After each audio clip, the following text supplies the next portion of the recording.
The end of the beginning. On the eve of his 100th day in office, President Trump talks candidly about his biggest achievements and unexpected setbacks. I'm Robert Costa. We'll explore why Mr. Trump thought being president would be easier. Tonight on Washington Week. I, Donald John Trump. Since taking the oath of office nearly 100 days ago, President Trump says he's tried to stay true to his contract with American voters. His biggest victory, the confirmation of Neil Gorsuch to the Supreme Court. But even with a Republican-controlled Congress, the president has come up short on other issues, including health care, a border wall, and his promise to withdraw from NAFTA. I decided rather than terminating NAFTA, which would be a pretty big, shock to the system, we will renegotiate. This week's rollout of a tax reform plan was delivered with big promises. This is going to be the biggest tax cut and the largest tax reform in the history of our country, and we are committed to seeing this through. But few specifics, and other initiatives, including a travel ban and funding cuts for so-called sanctuary cities, are stalled in the courts. On the world stage, former foes, China, a currency manipulator, have become international friends. I have great respect for the president of China. And unlikely partners against unpredictable enemies like North Korea. Plus, another investigation involving Russia and former National Security Advisor Michael Flynn. We tackle it all with Michael Shear of Time Magazine, Abby Phillip of The Washington Post, Julie Hirschfeld Davis of The New York Times, and Jake Sherman of Politico. Celebrating 50 years, this is Washington Week. Once again, live from Washington, moderator Robert Costa. Good evening. Today marked the final day in the mythical first 100-day milestone that all new administrations are measured by. President Trump traveled to Atlanta to thank some of his most strident supporters at the NRA's annual convention. His message was aimed at reinvigorating the conservative base that's become a bit wary after watching the White House reverse course on a series of campaign promises. You came through for me, and I am going to come through for you. The 8-year assault on your Second Amendment freedoms has come to a crashing end.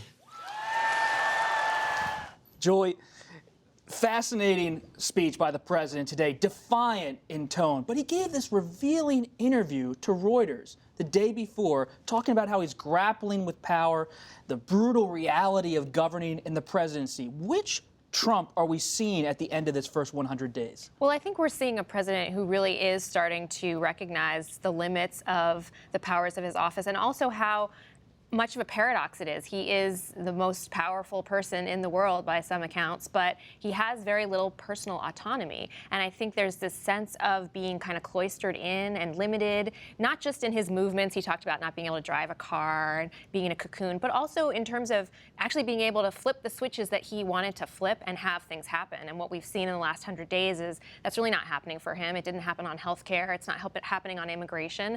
And he was fairly frank in a way that I don't think we've heard him be about how surprising that's been to him. And the question really is, what's he going to do to change that reality? Can he do anything? Well, he keeps coming back, Michael, to one of his core issues from the campaign, to trade. But even on trade, we saw this week, he has to shift his position. He talked about possibly withdrawing from NAFTA, then backpedaled a bit. What does that tell us about Trump? I think about 3 weeks ago, there was a real shift in the whole way Trump is approaching his presidency. And it went from this initial phase of trying to disrupt Washington, sort of wreck everything in sight and tear down what Obama had left behind, to the failure of Obamacare repeal, the strike on Syria, the internal fights between Bannon and his son-in-law, Jared Kushner. And I think he came out of that thinking that he had to recalibrate. We've always talked about the Trump pivot. He doesn't really pivot. He kind of zigs and zags. But there is something that has shifted. And he is bending now to reality. And he is recognizing it. And he has decided that his main goal here is not just to fulfill every campaign promise. It's actually to get wins on the board, to figure out how to accomplish things. So it wasn't just that he backed down on. He backed down this week on the funding for the border wall. He's backed down on currency manipulation for China. I mean, there's a long list of these things. But I think it's Trump recognizing that in this job, he has to reckon with something we in the press were never really able to force him to reckon with in the campaign, which is just the reality of the world. Abby, if there's going to be a recalibration in the next 100 days for the rest of the year, who's going to lead the president along? Who's the chief advisor now in his ear? Because we've talked about for these first 100 days the factional infighting within the White House. Well, he's kept the core group pretty much the same so far, which has come as a surprise to some people who know him and who know that at times he likes to just see who comes out on top and then replace them when they don't. But the issue area here is going to be the determiner of who has the lead, who's next up to bat. In this case, he really wants to focus on taxes. Two of his advisors, a cabinet secretary, Treasury Secretary Steve Mnuchin, and his National Economic Council director, Gary Cohen, are up now, and it's their turn to show what they've got. There's no really telling whether they're going to actually be successful. They have some of the same problems that some of Trump's other advisors do, which is that none of them have ever passed anything on the Hill. And what Trump wants more now than anything else is a legislative victory. He wants something durable and big in his administration. He thinks tax reform is that thing. So going forward, you have some folks out there who, like Gary Cohen, who have some managerial ability and might be better able to sort of manage the situation. Can they get legislative wins? We don't really know that yet. The president seems pretty torn, though, between the populist wing and the more business wing of his White House. He's talking about in this Reuters interview how he's both a nationalist and a globalist. Well, I mean, that was the fascinating thing I thought about the NAFTA sort of back and forth this week.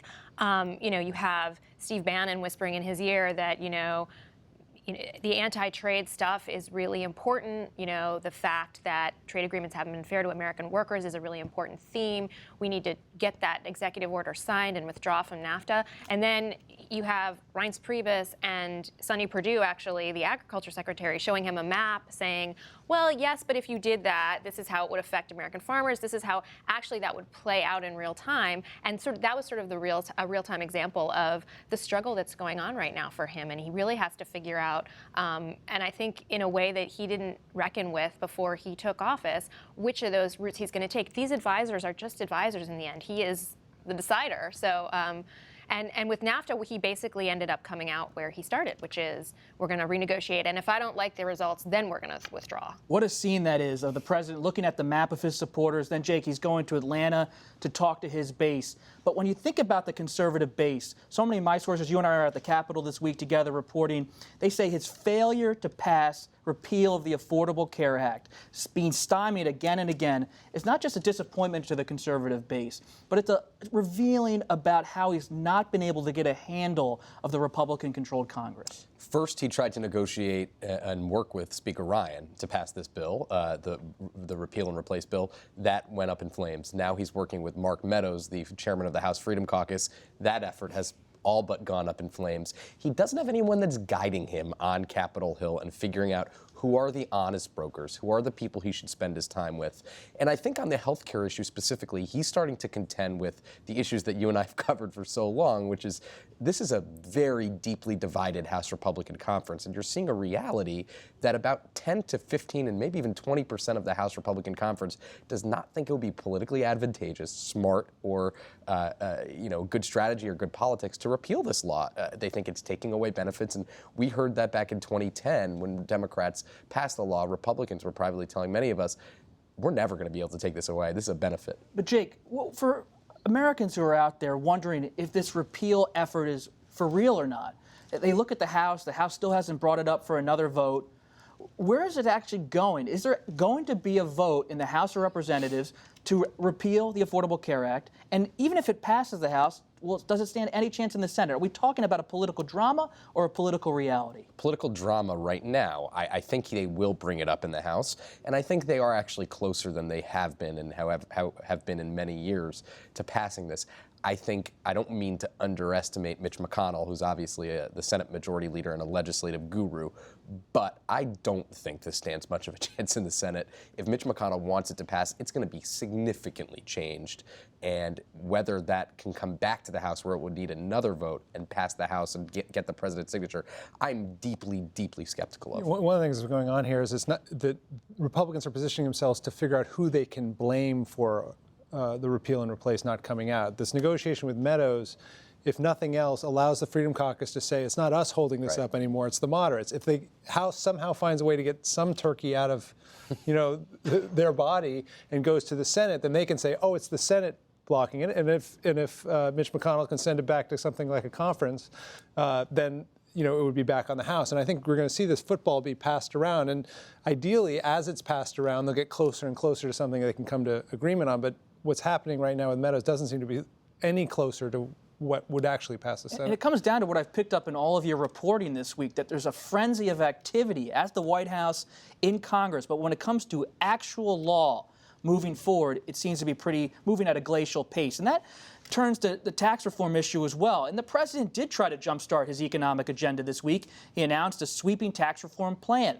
Treasury Secretary Steve Mnuchin and National Economic Director Gary Cohn laid out Trump's vision on tax policy, which was one of his biggest campaign promises. The plan will reduce the corporate tax rate from 35% to 15%.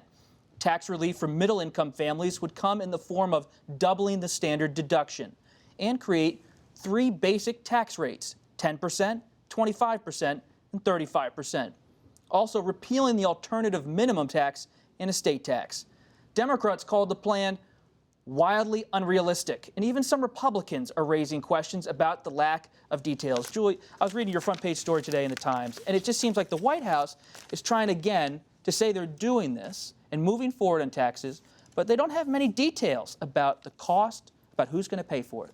Well, I mean, when President Trump at the end of last week came out and said, and I'm going to have my tax plan out by Wednesday, even a lot of people in his administration said to themselves, really? I mean, we didn't know about that. That's news to us. I mean, they have been talking about this and working on it to some degree behind the scenes for weeks, but there's no question that the timing of the announcement was designed to come before the 100 days. If he's not going to have a health care bill, if he's not going to have an actual tax bill, at least he wanted to have a proposal out there.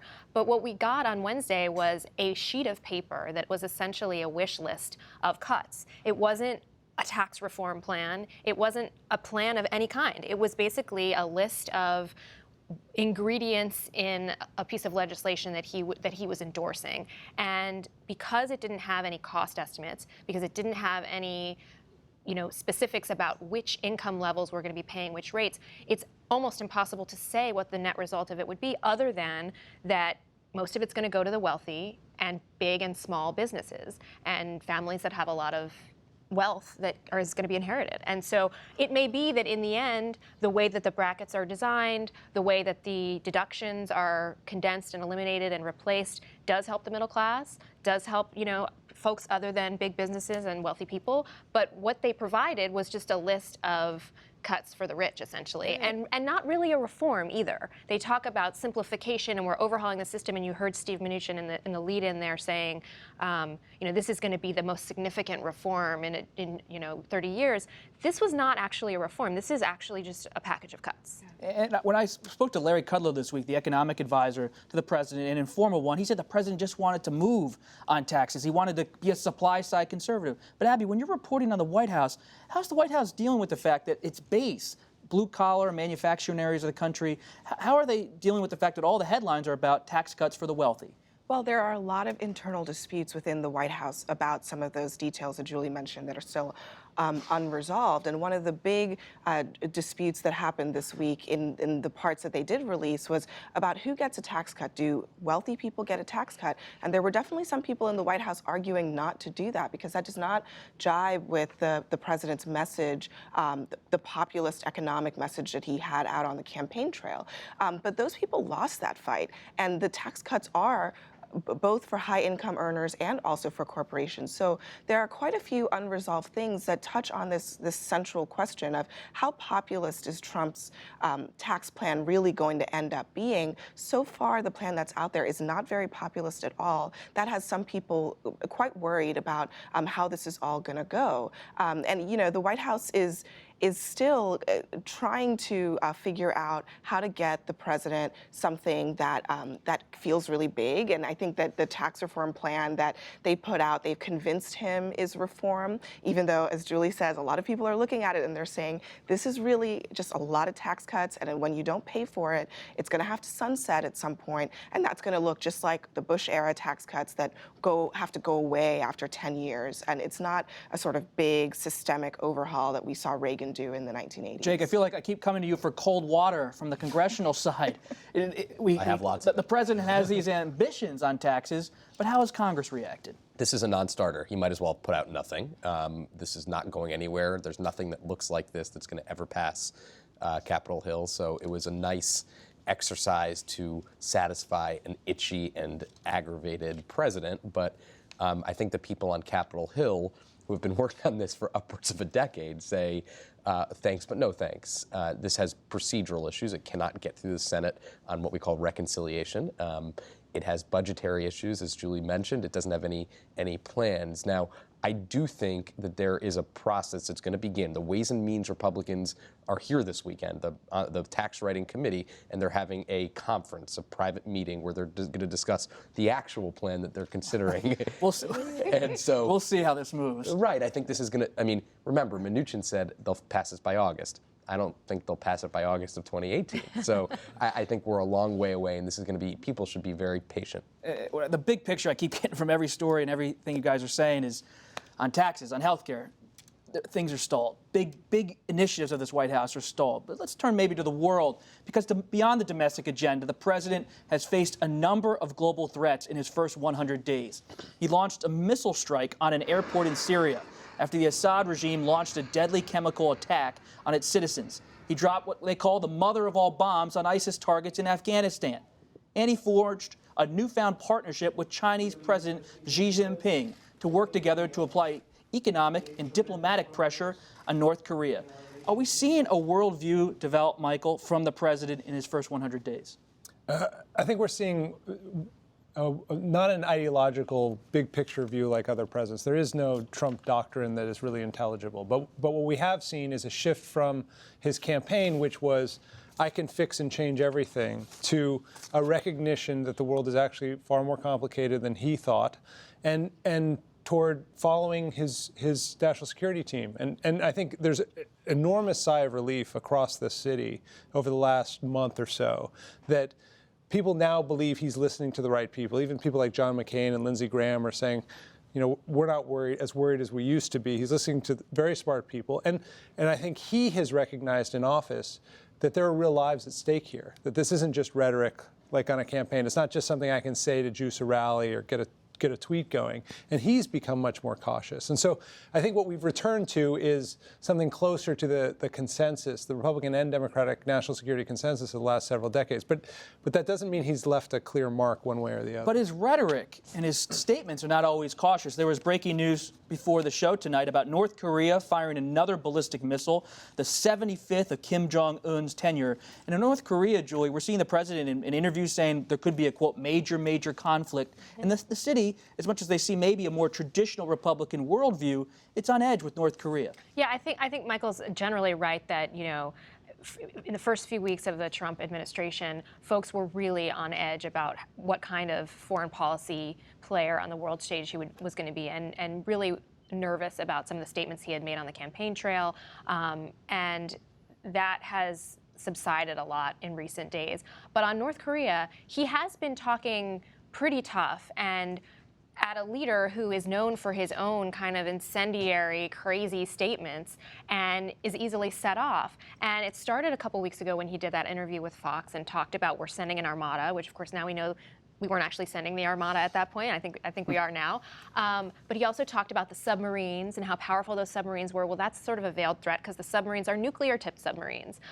So I think there is still a little bit of wariness about what is he going to say that might upend this whole process? What is going to happen if China doesn't have the kind of influence on North Korea that President Trump is constantly saying he hopes they will have? How is this going to be different from the Trump administration than it has been for any other administration that's been confounded in trying to figure out how to deal with North Korea? And it wouldn't be a week in the Trump administration without talking about Russia. And this week, the Pentagon launched a new investigation into whether former National Security Advisor Michael Flynn broke the law by receiving hundreds of thousands of dollars in payments from the governments of Russia and Turkey. Republican Jason Chaffetz, who is chairman of the House Oversight Committee, is asking the Pentagon to confiscate the money from Flynn as it continues its probe. Democrat and ranking member Elijah Cummings accused the White House of covering up for Flynn after President Trump fired him. Jake, when you look at Chaffetz, and the congressman, the chairman from Utah, is now stepping away from Congress, it makes you wonder, where does oversight of this administration, of Flynn, of Russia stand?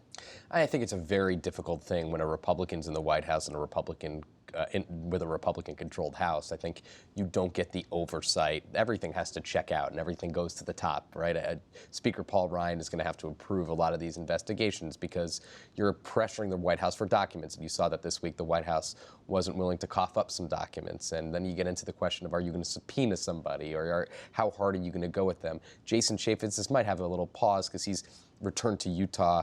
He said he was going to resign. He was going to not run again. He signaled he might leave Congress early, and he's now having a foot surgery where he's going to be away from Washington for 3 or 4 weeks. So some of this investigation might get pared back because of the congressman's bad foot.